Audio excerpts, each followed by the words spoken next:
اگر کہے کہ بس صرف ہمارے لیے تو کتاب و سنت ہی کافی ہے، یہ بڑا مبہم جملہ ہے، ٹھیک ہے نا؟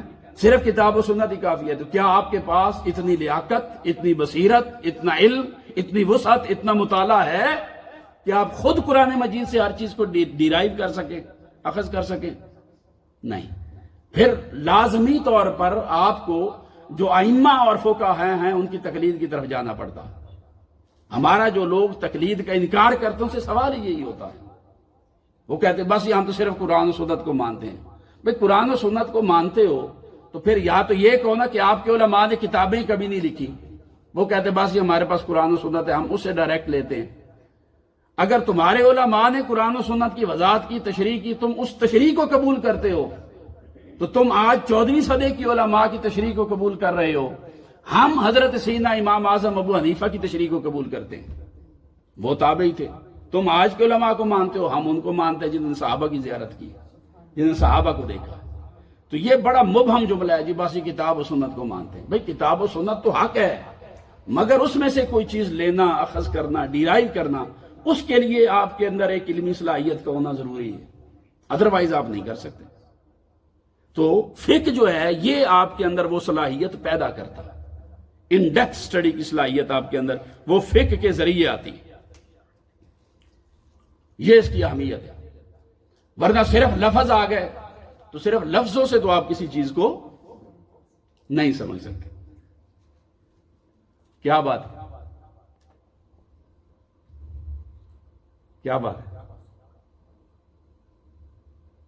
کیا بات ہے؟ کیا بات ہے؟ میں نے 3-4 دفعہ ایک ہی جملہ بولا ہے، عرفان انصاری صاحب پریشان ہو گئے ہوئے نا۔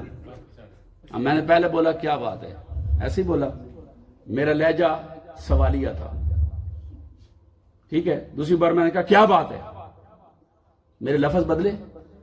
بولے نہیں بدلے، لفظ وہی ہے، صرف لہجہ بدلا ہے، صرف لہجہ بدلا، لفظ سیم تھا۔ کیا اب جو معنی کیا بات ہے کہ پہلی دفعہ ہوگا، دوسری بار بھی سیم لفظ کا یہی معنی ہوگا؟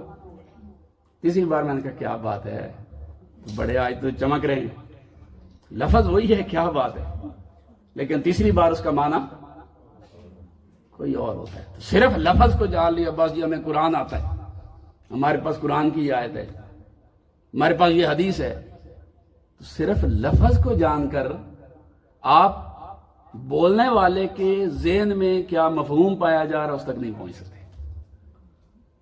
آپ کے اوپر وہ سچویشن ہونی چاہیے، کس سچویشن میں بولا گیا، لفظ سیم ہے، کیا سوالیہ انداز ہے، کیا تعزیری انداز ہے، ڈرانے والا انداز ہے، کیا خوشخبری سنانے کا انداز ہے۔